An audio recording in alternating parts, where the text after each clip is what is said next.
ओम शांति। 16 अक्टूबर 2025 बाबा के महावाक्य। मीठे बच्चे, एकांत में बैठ अब ऐसा अभ्यास करो जो अनुभव हो, मैं शरीर से भिन्न आत्मा हूँ। इसको ही जीते जी मरना कहा जाता है। प्रश्न: एकांत का अर्थ क्या है? एकांत में बैठ तुमको कौन सा अनुभव करना है? उत्तर: एकांत का अर्थ है एक की याद में इस शरीर का अंत हो। अर्थात एकांत में बैठ ऐसा अनुभव करो कि मैं आत्मा इस शरीर चमड़ी को छोड़ बाप के पास जाती हूँ। कोई भी याद ना रहे, बैठे बैठे अशरीरी हो जाओ। जैसे कि हम इस शरीर से मर गए, बस हम आत्मा हैं, शिव बाबा के बच्चे हैं। इस प्रैक्टिस से देहभान टूटता जाएगा। ओम शांति। बच्चों को बाप पहले पहले समझाते हैं कि मीठे मीठे बच्चों, जब यहाँ बैठते हो तो अपने को आत्मा समझ बाप को याद करते रहो और कोई तरफ बुद्धि नहीं जानी चाहिए। यह तुम बच्चे जानते हो, हम आत्मा हैं। पार्ट हम आत्मा बजाती हैं इस शरीर द्वारा। आत्मा अविनाशी, शरीर विनाशी है। तो तुम बच्चों को देही अभिमानी बन बाप की याद में रहना है। हम आत्मा हैं, चाहे तो इन ऑर्गन से काम लेवें व ना लेवें। अपने को शरीर से अलग समझना चाहिए। बाप कहते हैं, अपने को आत्मा समझो, देह को भूलते जाओ। हम आत्मा इंडिपेंडेंट हैं। हमको सिवाय एक बाप के और कोई को याद नहीं करना है। जीते जी मौत की अवस्था में रहना है। हम आत्मा का योग रहना है अब बाप के साथ। बाकी तो दुनिया से, घर से मर गए। कहते हैं ना, आप मोए मर गई दुनिया। अब जीते जी तुमको मरना है। हम आत्मा शिव बाबा के बच्चे हैं। शरीर का भान उड़ाते रहना चाहिए। बाप कहते हैं, अपने को आत्मा समझो और मुझे याद करो। शरीर का भान छोड़ो। यह पुराना शरीर है ना, पुरानी चीज को छोड़ा जाता है ना। अपने को अशरीरी समझो। अभी तुमको बाप को याद करते करते बाप के पास जाना है। ऐसे करते करते फिर तुमको आदत पड़ जाएगी। अभी तो तुमको घर जाना है, फिर इस पुरानी दुनिया को याद क्यों करें? एकांत में बैठ ऐसे अपने साथ मेहनत करनी है। भक्ति मार्ग में भी कोठरी में अंदर बैठ माला फेरते हैं, पूजा करते हैं। तुम भी एकांत में बैठ यह कोशिश करो तो आदत पड़ जाएगी। तुमको मुख से तो कुछ बोलना नहीं है, इसमें है बुद्धि की बात। शिव बाबा तो है सिखलाने वाला, उनको तो पुरुषार्थ नहीं करना है। यह बाबा पुरुषार्थ करते हैं, वह फिर तुम बच्चों को भी समझाते हैं। जितना हो सके ऐसे बैठकर विचार करो। अभी हमको जाना है अपने घर। इस शरीर को तो यहाँ छोड़ना है। बाप को याद करने से ही विकर्म विनाश होंगे और आयु भी बढ़ेगी। अंदर यह चिंतन चलना चाहिए, बाहर में कुछ बोलना नहीं है।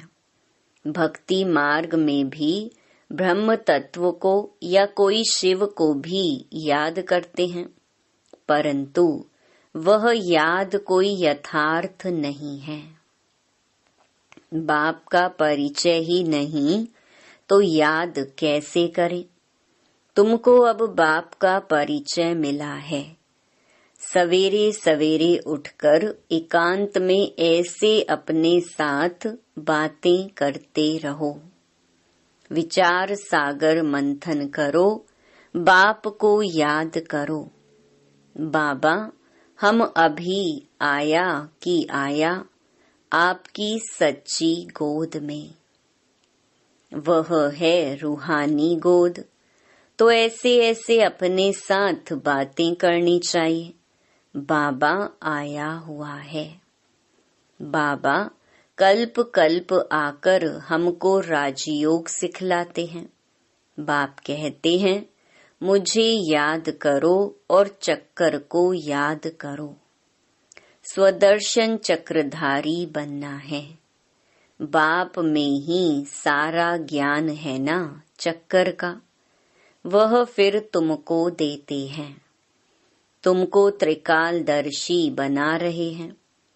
तीनों कालों अर्थात आदि मध्य अंत को तुम जानते हो। बाप भी है परम आत्मा, उनको शरीर तो है नहीं।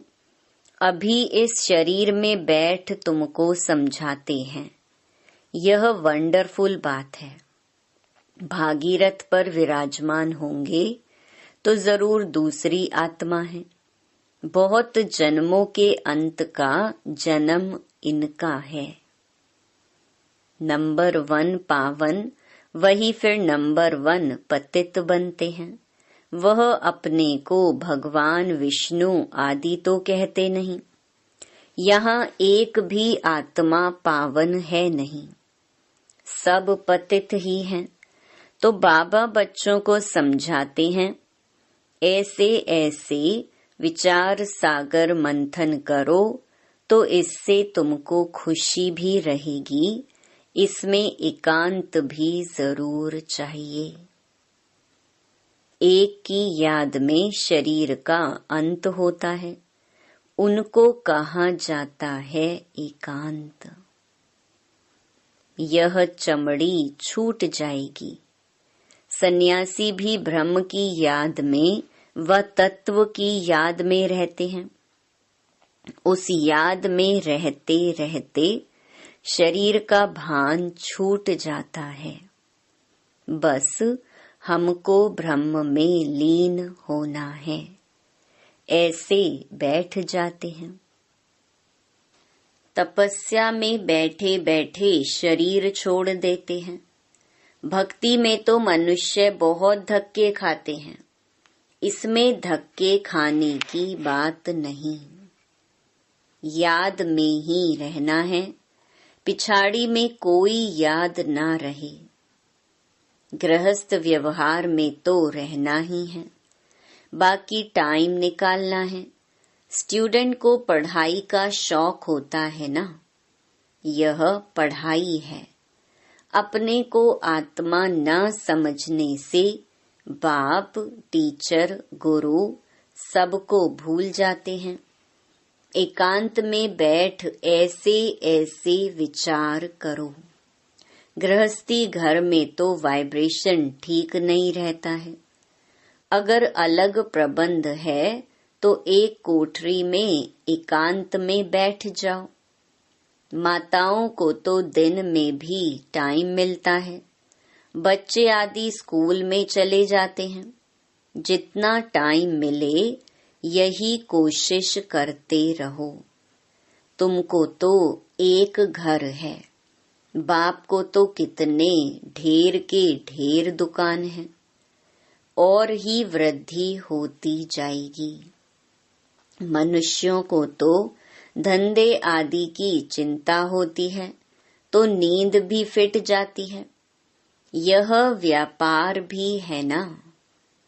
कितना बड़ा शर्राफ है, कितना बड़ा मट्टा सट्टा करते हैं।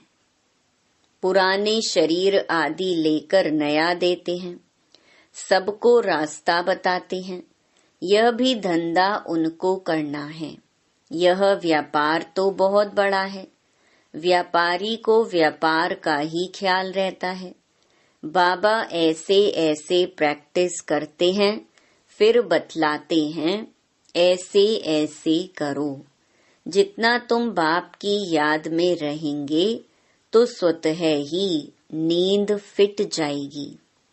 कमाई में आत्मा को बहुत मजा आएगा। कमाई के लिए मनुष्य रात में भी जागते हैं। सीजन में सारी रात भी दुकान खुला रहता है। तुम्हारी कमाई रात को और सवेरे को बहुत अच्छी होगी। स्वदर्शन चक्रधारी बनेंगे, त्रिकालदर्शी बनेंगे। 21 जन्म के लिए धन इकट्ठा करते हैं। मनुष्य साहूकार बनने के लिए पुरुषार्थ करते हैं। तुम भी बाप को याद करेंगे तो विकर्म विनाश होंगे, बल मिलेगा। याद की यात्रा पर नहीं रहेंगे तो बहुत घाटा पड़ जाएगा, क्योंकि सिर पर पापों का बोझा बहुत है। अब जमा करना है, एक को याद करना है और त्रिकालदर्शी बनना है। यह अविनाशी धन आधा कल्प के लिए इकट्ठा करना है। यह तो बहुत वैल्यूबल है। विचार सागर मंथन कर रतन निकालने हैं। बाबा जैसे खुद करते हैं, बच्चों को भी युक्ति बतलाते हैं। कहते हैं, बाबा माया के तूफान बहुत आते हैं। बाबा कहते हैं, जितना हो सके अपनी कमाई करनी है, यही काम आनी है। एकांत में बैठ बाप को याद करना है। फुर्सत है तो सर्विस भी मंदिरों आदि में बहुत कर सकते हो। बैज जरूर लगा रहे। सब समझ जाएंगे यह रूहानी मिलिट्री है। तुम लिखते भी हो, हम स्वर्ग की स्थापना कर रहे हैं।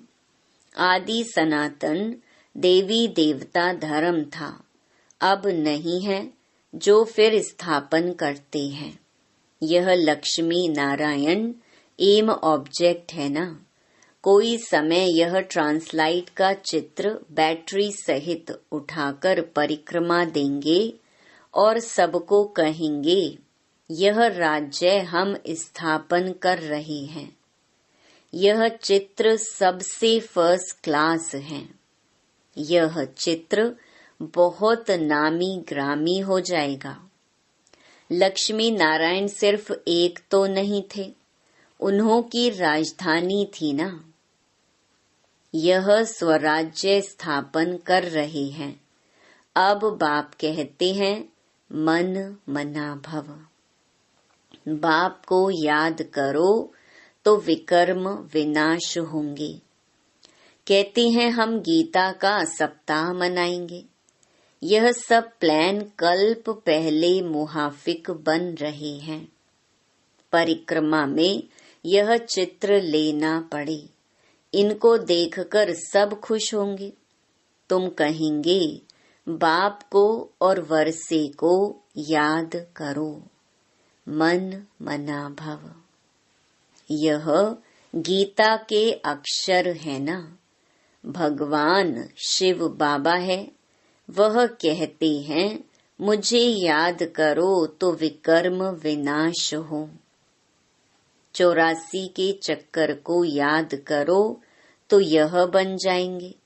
लिटरेचर भी तुम सौगात देते रहो। शिव बाबा का भंडारा तो सदा भरपूर है। आगे चलकर बहुत सर्विस होगी। एम ऑब्जेक्ट कितनी क्लियर है। एक राज्य एक धर्म था। बहुत साहूकार थे। मनुष्य चाहते हैं एक राज्य एक धर्म हो। मनुष्य जो चाहते हैं सो अब आसार दिखाई पड़ते हैं। फिर समझेंगे यह तो ठीक कहते हैं। 100% पवित्रता सुख शांति का राज्य फिर से स्थापन कर रहे हैं। फिर तुमको खुशी भी रहेगी। याद में रहने से ही तीर लगेगा। शांति में रह थोड़े अक्षर ही बोलने हैं, जास्ती आवाज नहीं। गीत कविताएं आदि कुछ भी बाबा पसंद नहीं करते। बाहर वाले मनुष्यों से रीस नहीं करनी है। तुम्हारी बात ही और है। अपने को आत्मा समझ बाप को याद करना है बस। स्लोगन भी अच्छे हो जो मनुष्य पढ़कर जागे। बच्चे वृद्धि को पाते रहते हैं। खजाना तो भरपूर रहता है। बच्चों का दिया हुआ फिर बच्चों के काम में ही आता है। बाप तो पैसे नहीं ले आते हैं। तुम्हारी चीजें तुम्हारे काम में आती हैं। भारतवासी जानते हैं हम बहुत सुधार कर रहे हैं। 5 वर्ष के अंदर इतना अनाज होगा जो अनाज की कभी तकलीफ नहीं होगी। और तुम जानते हो ऐसी हालत होगी जो अन्न खाने के लिए नहीं मिलेगा। ऐसे नहीं अनाज कोई सस्ता होगा। तुम बच्चे जानते हो हम 21 जन्मों के लिए अपना राज्य भाग्य पा रहे हैं। यह थोड़ी बहुत तकलीफ तो सहन करनी ही है। कहा जाता है खुशी जैसी खुराक नहीं। अति इंद्रिय सुख गोप गोपियों का गाया हुआ है। ढेर बच्चे हो जाएंगे। जो भी सैपलिंग वाले होंगे वह आते जाएंगे। झाड़ यहाँ ही बढ़ना है ना। स्थापना हो रही है और धर्मों में ऐसा नहीं होता है। वह तो ऊपर से आते हैं।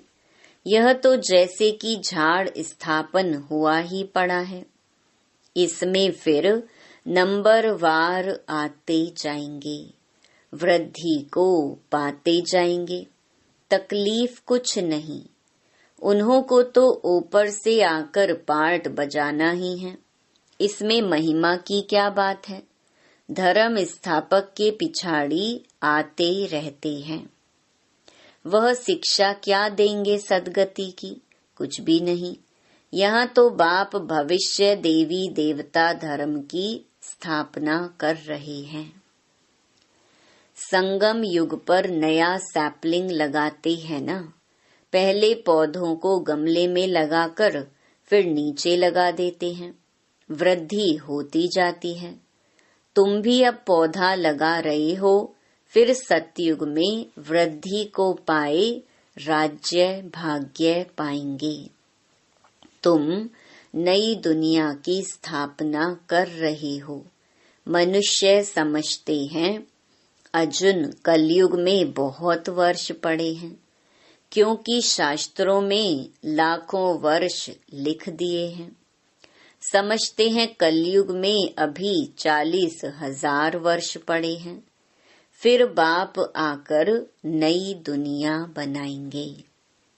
कोई समझते हैं यह वही महाभारत लड़ाई है। गीता का भगवान भी जरूर होगा। तुम बतलाते हो श्री कृष्ण तो था नहीं। बाप ने समझाया है, श्री कृष्ण तो 84 जन्म लेते हैं। एक फीचर्स न मिले दूसरे से, तो यहाँ फिर श्री कृष्ण कैसे आएंगे? कोई भी इन बातों पर विचार नहीं करते हैं। तुम समझते हो श्री कृष्ण स्वर्ग का प्रिंस, वह फिर द्वापर में कहाँ से आएगा?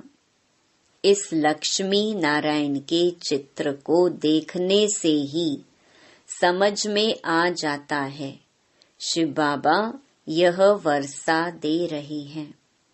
सतयुग की स्थापना करने वाला बाप ही है।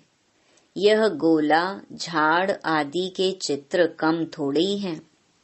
एक दिन तुम्हारे पास यह सब चित्र ट्रांसलाइट के बन जाएंगे। फिर सब कहेंगे हमको ऐसे चित्र ही चाहिए। इन चित्रों से फिर विहंग मार्ग की सर्विस हो जाएगी। तुम्हारे पास बच्चे इतने आएंगे जो फुर्सत नहीं रहेगी। ढेर आएंगे, बहुत खुशी होगी। दिन प्रतिदिन तुम्हारा फोर्स बढ़ता जाएगा। ड्रामा अनुसार जो फूल बनने वाले होंगे उनको टच होगा। तुम बच्चों को ऐसे नहीं कहना पड़ेगा कि बाबा इनकी बुद्धि को टच करो। टच कोई बाबा थोड़ी करते हैं, समय पर आपे ही टच होगा। बाप तो रास्ता बताएंगे ना। बहुत बच्चियां लिखती हैं, हमारे पति की बुद्धि को टच करो। ऐसे सबकी बुद्धि को टच करेंगे, फिर तो सब स्वर्ग में इकट्ठे हो जाएं। पढ़ाई की ही मेहनत है। तुम खुदाई खिदमतगार हो ना। सच्ची सच्ची बात बाबा पहले से ही बता देते हैं, क्या क्या करना है। ऐसे चित्र ले जाने पड़ेंगे। सीढ़ी का भी ले जाना पड़े। ड्रामा अनुसार स्थापना तो होनी ही है। बाबा सर्विस के लिए जो डायरेक्शन देते हैं उस पर ध्यान देना है। बाबा कहते हैं, बैजेस किस्म किस्म के लाखों बनाओ। ट्रेन की टिकट लेकर 100 माइल तक सर्विस करके आओ। एक डिब्बे से दूसरे में, फिर तीसरे में। बहुत सहज है। बच्चों को सर्विस का शौक रहना चाहिए। अच्छा, मीठे मीठे सिकी लधे बच्चों प्रति माता पिता बाप दादा का याद प्यार और गुड मॉर्निंग। रूहानी बाप की रूहानी बच्चों को नमस्ते। धारणा के लिए मुख्य सार। पहला, विचार सागर मंथन कर अच्छे अच्छे रतन निकालने हैं। कमाई जमा करनी है। सच्चा सच्चा खुदाई खिदमतगार बन सेवा करनी है। दूसरा, पढ़ाई का बहुत शौक रखना है। जब भी समय मिले एकांत में चले जाना है। ऐसा अभ्यास हो जो जीते जी इस शरीर से मरे हुए हैं। इस स्टेज का अनुभव होता रहे। देह का भान भी भूल जाए। वरदान, अपने मूल संस्कारों के परिवर्तन द्वारा विश्व परिवर्तन करने वाले उदाहरण स्वरूप भव। हर एक में जो अपना मूल संस्कार है, जिसको नेचर कहते हो, जो समय प्रति समय आगे बढ़ने में रुकावट डालता है, उस मूल संस्कार का परिवर्तन करने वाले उदाहरण स्वरूप बनो तब संपूर्ण विश्व का परिवर्तन होगा। अब ऐसा परिवर्तन करो जो कोई यह वर्णन न करे कि इनका यह संस्कार तो शुरू से ही है। जब परसेंटेज में अंश मात्र भी पुराना कोई संस्कार दिखाई ना दे, वर्णन ना हो, तब कहेंगे यह संपूर्ण परिवर्तन के उदाहरण स्वरूप हैं। स्लोगन: अब प्रयत्न का समय बीत गया, इसलिए दिल से प्रतिज्ञा कर जीवन का परिवर्तन करो। अव्यक्त इशारे स्वयं और सर्व के प्रति मनसा द्वारा योग की शक्तियों का प्रयोग करो। जैसे साइंस प्रयोग में आती है तो समझते हैं कि साइंस अच्छा काम करती है। ऐसे साइलेंस की शक्ति का प्रयोग करो। इसके लिए एकाग्रता का अभ्यास बढ़ाओ। एकाग्रता का मूल आधार है मन की कंट्रोलिंग पावर, जिससे मनोबल बढ़ता है। इसके लिए एकांतवासी बनो। अच्छा, ओम शांति।